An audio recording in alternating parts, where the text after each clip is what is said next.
Hello students, in our last class of English 2, before Merchant of Venice, I have told you how I have explained to you how Hal was successful in controlling the wild horse, and he was very much emotional person, and he was very much passionate towards wild animals.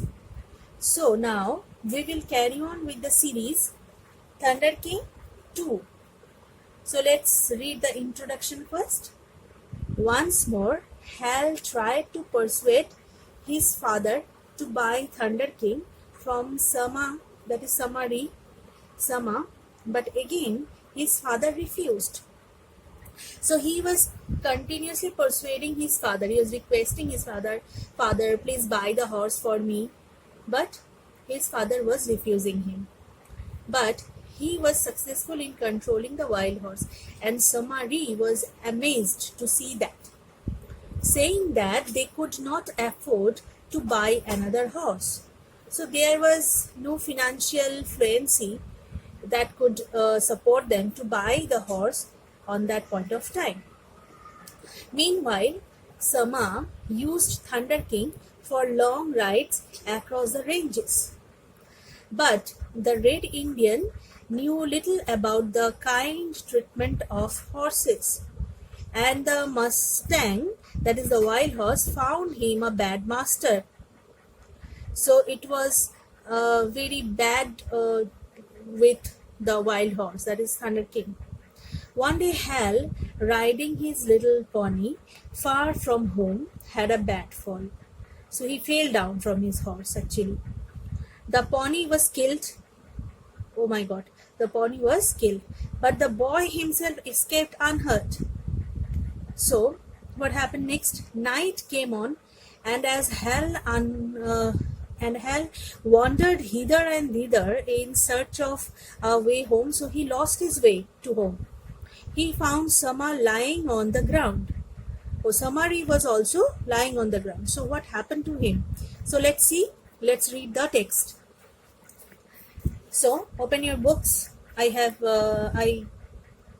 that all of you have opened the book.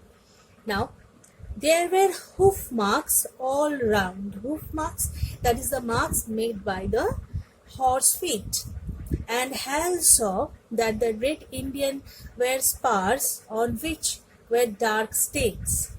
So the Red Indians were very cruel persons, I guess. The truth was plain. Sama had been thrown by Thunder King and was dead. Sama was dead. So that was his destiny. Hal was about to leave the spot when he heard a long mournful cry. So who is crying there? Cry of pain it was rather. It seemed to fill the whole heavens. So the cry was so dreadful that it filled to seem the heavens.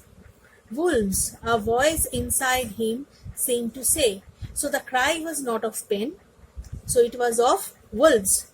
A voice inside him seemed to say. It was his intuition. They have scented you. It is you they are hunting. So they are hunting for you. They are in search of you. Hal looked about him. There was no escape. So hunting for whom? About Samari, because he was dead lying there. Hal looked about him. There was no escape. If the wolves were after him, he could do no more than empty his revolver, than await his fate. It did not seem at the moment that his life was worth very much out there in the purple shadow, so utterly alone. So why it is purple? Purple signifies death. So in the death shadow, he was seeing the shadow of the death.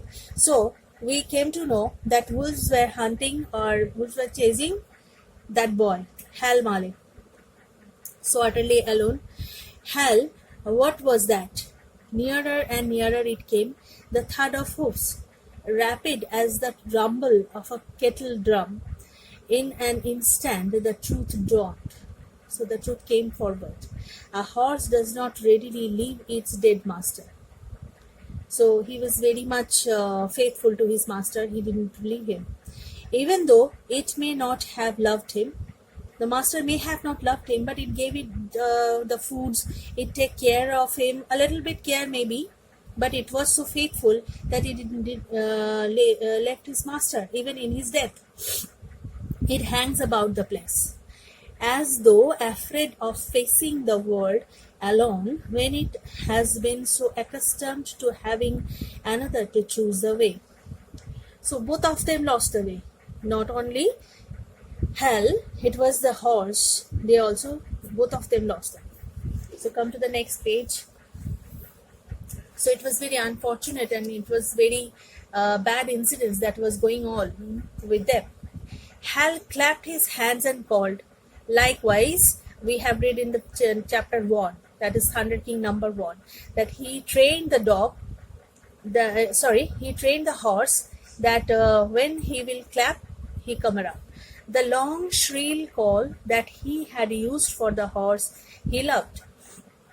So he made that kind of voice again to call the horse.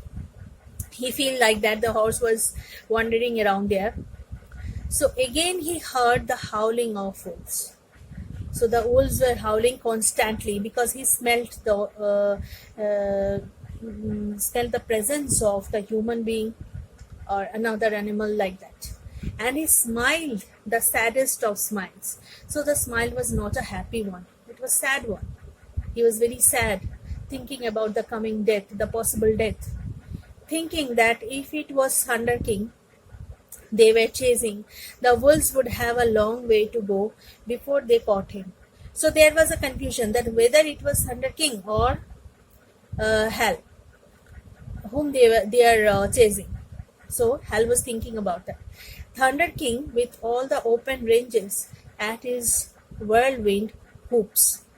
So the sound of his hoops heard by Hal. Again he called, and again and again. So he called again and again, constantly. He was calling Thunder King. He thought he saw Thunder King passing by in the deepening purple of the east. So the sun has set a little bit earlier, so it was almost dark, and in the purple shade of, that is the color of death actually. So he find that something like a horse passed away, and he thought it was Thunder King, most probably. Then the shadow drew nearer and nearer. At last, through the stunted sage came Thunder King. So his wish was fulfilled. A black ghost of the wind, mane and tail streaming wildly, more while he was looking on that time. A child of the deserts. So this kind of words the author used to describe the horse, remember. Rejoicing in his own power, it was seemed to Hal that maybe the horse has got back his power by seeing Hal, or by hearing the call of love by Hal. For the sounds at his heels held no terror for him. He had heard Hal's cry. Look, he heard the cry of Hal. So he knew, he was quite familiar with the cry. For he came straight up. Then he began to circle round. Whom? Circle round Hal, shaking his glorious head and snorting. Is making sounds with the nose and constantly moving its head. So it was very happy to see Hal there. While nearer and nearer came the terrifying howls. So the howls of the wolves were very near. Thunder King, the boy held out his hands. He might have run out and tried in his desperation to catch the mustang, but a life spent among timid horses had taught him the folly of such an action. So it was quite easy with the tamed horses, but a mustang or a wild horse like Thunder King, it was not so easy for Hal to reach to his back so spontaneously. Unless Thunder King came to him, his chances were small. So if Thunder King didn't came to him, It was not possible for Hal to get on his back, for the Mustang was in mood to stand still, is no mood to stand still. It was very wild in nature on that point of time, and he was no mood to stand still or look at his master or like that. It was very furious, I think. And yet, what was the look in the wild eyes? Did Thunder King understand Hal's danger? He was standing stock still now, gazing on the direction of the howling wolves. Snorting softly, now he stands. And it seemed to Hal that as if he had understood the coming danger which might be happen to Hal. And he had also heard the howling of the wolves. And he was cautious about that. And he was trying to hear it more clearly. Hal went softly up to him, quietly but firmly clutched the wild man, and in the next moment was astride the glossy silken back. So Hal get on to his back. Then they were off like the wind. Saddle lace, bridle lace, so there were no accessories for them to avail. And bare-feeted, bareback, he ride the horse. For somehow Thunder King had managed to slip his bridle as only a wild horse can. Faster, faster they went. So it runs so fast, the dust clouds rising far behind them. So the horse ran so fast that it makes the cloud of the dust behind them. And he was very much in mood to carry his new master out of the danger.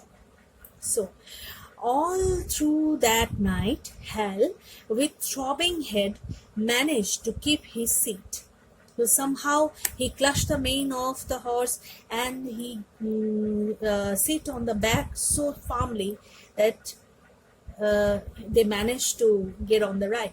When morning came, he dismounted, that means he came down from the horse and washed at a stream. He drank deeply of the cold water and felt better. So they take some rest at the side of a river. This country was new to him. So they came to a different place, and for so far as he could see, there was no sign of human dwelling. So that was most impossible position, most impossible situation for them. Nothing but the unending purple sage. In which direction? So they were all purple. I think there were some flowers like the color of the flowers were so purple. In which direction they had been heading all night, he had not the least notion. So whatever or wherever they were going, they don't take a look of it.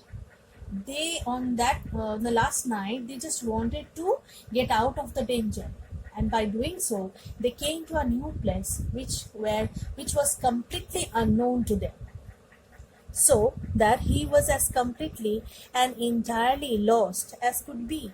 So two of them were lost on that time. So what could they do? They took some rest, they drank water, and was thinking about their next step, what they are going on, what is going on with them. So a huge disaster, a huge massacre happened to them. Anyway, there was nothing for it but to keep on riding in the hope that something would turn up. So they keep on riding. They went in search of human beings, a dwelling of human beings, and they find nothing. The chance seemed small. There were small chances to find anyone out there, but they don't give it up. They keep on their search, for their own ranch was 30 miles from anywhere, and so the waste lay unbroken ranges. Unbroken ranges, that means mountain ranges. So what would they do? There were nothing to do for them. They were completely lost there, and they don't have found any kind of residential villages or anything like that, and both of them were completely lost. So this is the most interesting point of time of our story. So it keeps us waiting for the next, and we will finish it up in the next part of the story, that is Thunder King number 3. So we will do it in our next class, and after that, after completing all the series of this story, we will do the question answers. Okay, so that is all for today. You read the story very carefully, line by line, because small questions can come in your exam. So it is very needful for that you keep reading line by line very minutely and carefully. Okay, thank you for all today.